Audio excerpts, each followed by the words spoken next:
Hello everyone, वर्नारव channel पर आप सबका स्वागत करती हूँ। आजकल बहुत सारे बच्चे जो इंग्लिश मीडियम स्कूलों में पढ़ते हैं, सारे सब्जेक्ट्स इंग्लिश में पढ़ने के कारण इंग्लिश उनके लिए इतनी सरल हो जाती है मानो वही उनकी मातृभाषा है, जबकि हिंदी जो वास्तव में उनकी मातृभाषा है या कम से कम राष्ट्रभाषा तो है ही, वही हिंदी उनके लिए विदेशी भाषा के समान बहुत ही उन्हें कठिन प्रतीत होने लगती है, जबकि ऐसा बिल्कुल भी नहीं है। थोड़ी सी कोशिश करके इंग्लिश मीडियम में पढ़ने वाले बच्चे भी अपनी हिंदी वर्तनी यानी स्पेलिंग्स को बिल्कुल ठीक कर सकते हैं। हिंदी ही मात्र एक ऐसी भाषा है जिसके अधिकतर नियम जो हैं वो तर्कपूर्ण यानी लॉजिकल होते हैं। इसमें कहीं भी कोई घुमावदार, उलझन भरी या टेढ़ी मेढ़ी कोई बात होती ही नहीं है, जैसा कि इंग्लिश में होता है। इंग्लिश में बहुत सारे अल्फ़ाबेट्स जो हैं वो साइलेंट होते हैं, जैसा कि बोलते हैं हम लोग नॉलेज और लिखते हैं कनॉलेज, के से शुरू करते हैं। लिखते हैं हम लोग कनाइफ और बोलते हैं नाइफ। CUT को कट बोलते हैं और CITY को सिटी कहते हैं।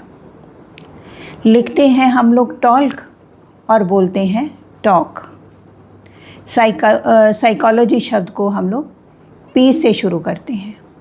इसी तरह के अन्य अनेक उदाहरण हो सकते हैं, परंतु हिंदी में इस तरह के कॉम्प्लिकेशंस बिल्कुल भी नहीं होते।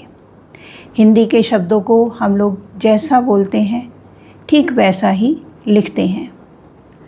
कुछ एक कॉम्प्लिकेशंस इसमें भी हो सकते हैं, परंतु एक बार यदि उनको समझ लिया जाए तो फिर हिंदी के स्पेलिंग्स में कभी कोई दिक्कत नहीं होती। इसलिए हिंदी को ठीक लिखने के लिए हिंदी को सही बोलना बहुत ज़रूरी है। बच्चों, पहले एक्सेप्शन की बात करें तो शब्द के आरंभ में यदि व्यंजन के साथ अकार लगा हुआ हो, यानी कोई मात्रा नहीं लगी होती, तो हम उसमें अकार मानते हैं, अ की मात्रा। और दूसरी तरफ उसके बाद भी ह में अकार ही हो, तो हम लोग जो पहला व्यंजन है उसके साथ हम एकार की ध्वनि के साथ उसको बोलेंगे। जैसे क के बाद ह है तो हम इसको पढ़ेंगे या बोलेंगे कह। कई क्षेत्रों में इसको कह भी बोलते हैं, पर कह कहना भी बोलना भी गलत नहीं होता है, इसलिए इसको कह या कह कुछ भी कह सकते हैं। उसके पश्चात है गहने। यहाँ भी ग में अकार है और ह में भी अकार है, तो इसको हम लोग गहने ऐसे बोलेंगे, गहने। चहकना को बोलेंगे चहकना। इसी तरह अ है, खुद ए है, अ है यहाँ पर, क्योंकि अकार को हम लोग एकार में परिवर्तित करके बोलते हैं, तो अ को हम ए की तरह यहाँ प्रोनाउंस करेंगे। तो अहसान जो है इसको हम बोलेंगे एहसान। अहम को बोलेंगे अहम। पहचान, पहचान। पहलवान को बोलेंगे पहलवान। बहन को कहेंगे बहन और महल को कहेंगे महल।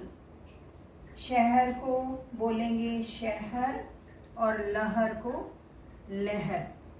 तो फिर से वही कि पहले शब्द के पहले व्यंजन में अकार हो और उसके बाद जो ह है उसमें भी अकार हो, तो जो पहला व्यंजन है ह से पहले उसमें हम ए की तरह ए ध्वनि को लेकर ए के साथ हम उसको बोलते हैं। एक्सेप्शन नंबर 2, किसी भी व्यंजन के बाद यदि य लगा हो, जैसे ज और य है, तो नियम के अनुसार जैसे कि जैसा लिखा है वैसे पढ़ना है, तो उसके हिसाब से तो हमें इसको पढ़ना चाहिए ज, लेकिन ज के साथ जब य लगा है तो इसको हम पढ़ेंगे जय या फिर जय।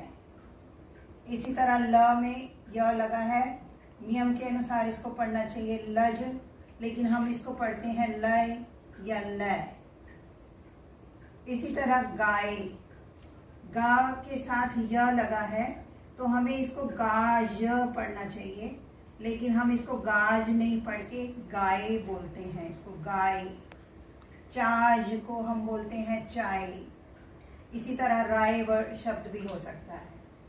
तो फिर है छाया, छाया को हम लोग बोलते हैं छाया। काया को बोलेंगे काया।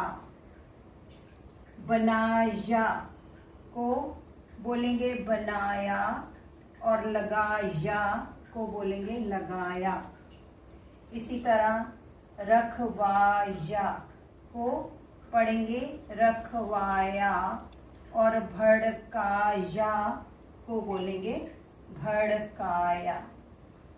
तो जहाँ य है उसको ए, और जहाँ य के साथ आ है तो उसको ए आ, ऐसे पढ़ेंगे। नेक्स्ट एक्सेप्शन इज, यदि कोई व्यंजन बिना स्वर का हो या फिर स्वर के साथ भी हो, तो और उसके बाद या का प्रयोग हुआ हो, तो जो या के पहले वाले व्यंजन है उसके साथ हम ए ध्वनि के साथ उसको उच्चारित करेंगे। जैसे ये है क य क्य, इसको हम लोग क्य ऐसे पढ़ेंगे, बोलेंगे। और या में यदि आ की मात्रा लग गई तो इसको हम पढ़ेंगे क्या। इसी तरह इसके साथ देखिए, यदि हम शब्द बनाते हैं तो ये बनेगा वाक्य, और क्या के साथ क्यारी, क्या री बन जाएगा।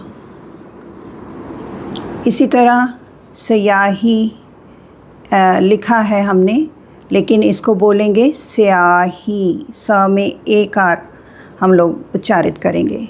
शयाम को श्याम बोलेंगे, 11 को 11, और विद्या को हम लोग बोलेंगे विद्या।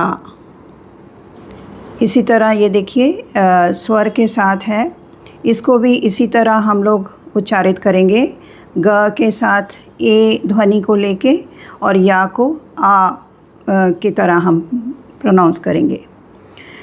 तो गया को बोलेंगे गया, दया को बोलेंगे दया, नया को नया, और बाजार को बयार। न्याय और अध्याय भी इसी तरह के शब्द हैं, और भी बहुत सारे शब्द हो सकते हैं। इसी प्रकार एक संयुक्त अक्षर है ज्ञ, जो वास्तव में ज य अ के मेल से बना है, इसलिए इसको हमें बोलना चाहिए ज्ञ, लेकिन हम लोग इसको बोलते हैं ज्ञ। आज्ञा को बोलना चाहिए आज्ञा, लेकिन हम लोग बोलते हैं आज्ञा। विज्ञान बोलते हैं, लेकिन वास्तव में इसको बोलना चाहिए विज्ञान। इसी तरह के और शब्द हैं ज्ञानी, जबकि हम बोलते हैं इसको ज्ञानी। विज्ञापन को बोलते हैं विज्ञापन। इसी तरह प्रज्ञा है तो हम बोलते हैं प्रज्ञा। बस इसी तरह के कुछ अपवाद यानी एक्सेप्शंस हैं हिंदी में। इसके अलावा अन्य किसी तरह के कोई कॉम्प्लिकेशंस इसमें नहीं होते। इसके शब्दों को हम लोग जैसे बोलते हैं ठीक उसी तरह पढ़ते भी हैं और लिखते भी हैं। तो अब मैं आशा करती हूँ कि हिंदी स्पेलिंग्स के बारे में आपको थोड़ा बहुत ज्ञान अवश्य हो गया होगा। हिंदी को शुद्ध रूप में बोलिए पढ़िए और लिखिए भी। ये आपकी अपनी भाषा है, आपकी राष्ट्रीय भाषा है। इसको अपनाकर आपको अपने ऊपर गर्व अवश्य महसूस होगा। वर्णारव चैनल को सब्सक्राइब भी अवश्य कर दें। धन्यवाद। जय हिंद। Bye bye.